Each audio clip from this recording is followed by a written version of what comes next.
स्वागत करते हैं आपका IRA की डिफेंस सूट सीरीज 15 में। EU और इंडिया का सिक्योरिटी पार्टनरशिप बढ़ाने का इरादा है, जिसमें स्पेस और डिफेंस कोऑपरेशन पर फोकस किया जाएगा। इंडिया और यूरोपियन यूनियन का अगला राउंड ऑफ बायलैटरल सिक्योरिटी और डिफेंस कंसल्टेशंस अर्ली मई में न्यू दिल्ली में होने वाला है। इस मीटिंग से दोनों तरफ की स्ट्रेटेजिक पार्टनरशिप में तेजी से इजाफा दुरुस्त होता है, जिसमें स्पेस सिक्योरिटी और डिफेंस इंडस्ट्री कोलैबोरेशन पर खास ध्यान दिया जाता है। एजेंडा पहले की मीटिंग से ज्यादा डाइवर्स होगा जो 2022 में हुई थी, जिसमें इंडो पैसिफिक, यूरोप और इंडिया के नेबरहुड के सिक्योरिटी कंसर्न्स पर बात हुई थी। एजेंडा में और भी बड़े सिक्योरिटी मुद्दों पर गहराई से बात की जाएगी, जिसमें स्पेस सिक्योरिटी भी मेजर टॉपिक होगा।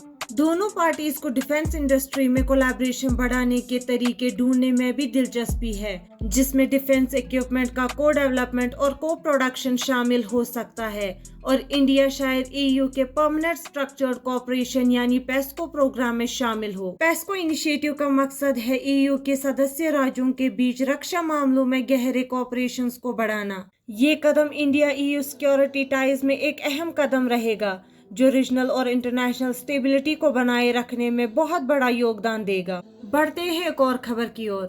इंडियन आर्मी ने देश में एम्यूनेशन प्रोडक्शन को बढ़ाया और टेक्नोलॉजी में प्रोग्रेस देखा। अभी इंडियन आर्मी अपने आप को स्ट्रॉन्ग बनाने पे फोकस कर रही है, स्पेशली डिफेंस प्रोडक्शन में। एम्यूनेशन की बात करें तो इंडियन आर्मी के पास अब 175 अलग अलग टाइप्स के वेपन्स हैं, जिसमें से 134 को defence research and development organisation यानी DRDO और डिफेंस पब्लिक सेक्टर अंडरटेकिंग्स ने प्रोड्यूस किया है। अब इसमें प्राइवेट कंपनीज भी इन्वॉल्व हो रही है, जो कि और भी बूस्ट देगी। COAS ने इस इंडिजिनाइजेशन स्ट्रेटजी की सफलता पे जोर दिया है। इंडिया के डिफेंस एक्सपोर्ट ने 2023 से 24 में 21,000 करोड़ तक पहुंच गए हैं, जो पिछले 5 सालों में 30 गुना बढ़ गया है। टेक्नोलॉजिकल एडवांसमेंट भी एक और इम्पोर्टेंट पिलर है इस मिलिट्री मॉडर्नाइजेशन एफर्ट्स में। अभी 120 प्रोजेक्ट्स चल रहे हैं, जिसमें 45 अलग अलग नीचे टेक्नोलॉजीज डेवलप की जा रही है देश में, ताकि इंडियन आर्मी को फ्यूचर के बैटल ग्राउंड्स के लिए तैयार किया जा सके। COAS ने जोर दिया है कमर्शियली अवेलेबल टेक्नोलॉजीज को एडॉप्ट करने की जरूरत को समझाने की, ताकि प्रोसेस को तेजी से आगे बढ़ाया जा सके। 2024 को इंडियन आर्मी के लिए टेक्नोलॉजी एब्जॉर्प्शन का साल घोषित किया गया है, जिसमें सभी जरूरी कॉम्बैट इक्विपमेंट्स को देश में ही अरेंज करने पर जोर दिया है। ये स्ट्रेटेजिक शिफ्ट इंडिजिनियस प्रोडक्शन और टेक्नोलॉजिकल एडवांसमेंट की तरफ इंडिया की डिफेंस कैपेबिलिटीज को मजबूत करने का वादा करती है और देश को ग्लोबल डिफेंस मार्केट में एक बड़ा एक्सपोर्टर बनाने का प्रॉमिस भी करती है। बढ़ते हैं एक और खबर की ओर। IAF रोड रनवे ऑपरेशंस में PAF से आगे, फॉलोवर से फ्रंट रनर तक।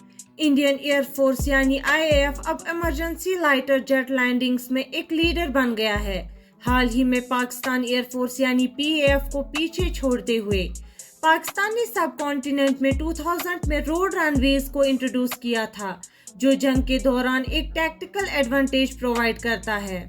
IAF के पास 5 ऑपरेशनल हाईवे स्ट्रेच है, जो इमरजेंसी लैंडिंग्स के लिए डेजिग्नेट किया गया है, और उन्होंने 5 अलग अलग एयरक्राफ्ट टाइप्स का यूज करके सफल डेमोन्स्ट्रेशंस कंडक्ट की है, जबकि PAF के पास सिर्फ 2 डेजिग्नेटेड हाईवे स्ट्रिप्स है और उन्होंने 4 एयरक्राफ्ट टाइप्स के साथ सक्सेसफुल लैंडिंग्स डेमोन्स्ट्रेट की है। PAF के मिराज और F7 जेट्स की डेल्टा विंग कॉन्फ़िगरेशन उनकी हायर लैंडिंग स्पीड्स और वेंचुरल एयर इनटेक्स की कमी की वजह से चैलेंज क्रिएट करती है। IAF के मुताबिक उन्होंने रिपोर्टेडली एक वाइडर रेंज के एयरक्राफ्ट्स के साथ सक्सेसफुल रोड लैंडिंग सर्टिफाई या डिमॉन्स्ट्रेट की है, जैसे Miraj 2000, Su-30 Mk1, Jaguar LCA तेजस, C-130, C-295 और AN-32। PAF के लिस्ट में Miraj 3rd, 5th, F7P, PG, super मूषक, C-130, C-295 और AN-32 शामिल है। IAF का प्रोटेक्टिव अप्रोच एक मजबूत रोड रनवे इंफ्रास्ट्रक्चर डेवलप करने और डाइवर्स एयरक्राफ्ट कैपेबिलिटीज डेमोन्स्ट्रेट करने में उनकी कमिटमेंट को हाईलाइट करता है। ये ऑपरेशनल फ्लेक्सिबिलिटी का वादा है, जो पॉसिबल कॉन्फ्लिक्ट्स में एक बड़ा एडवांटेज साबित हो सकता है। हमारे साथ बने रहने के लिए शुक्रिया। मिलते हैं अगली खबर के साथ।